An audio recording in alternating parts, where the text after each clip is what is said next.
So, ahap ulang makangkahemon. Ako si Marisol Barani. And then I decided to join the CHES sa Kadayon 2026. It's because I want to be a voice for my people.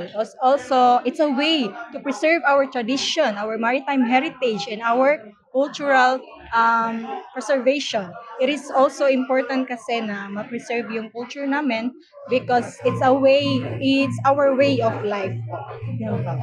Also advocacy that you will implement it ever given you will be the ambassadors and the successor of City ng Agasangka, not just only sa Samar tribe but also for the 11 ethno-linguistic tribes Yes. in Davao City. Yes, my advocacy is all about the sea cleanup and also boat making. This is open for all who wants to willing mag-join ng craftsmanship, banig weaving, and also sea cleanup. It's open for volunteers here. Usually ginagawa na namin itong youth volunteer sa amin. Ang problema na lang is to improve, hindi to improve, maging better lang. To have supplies, ganong materials, like that.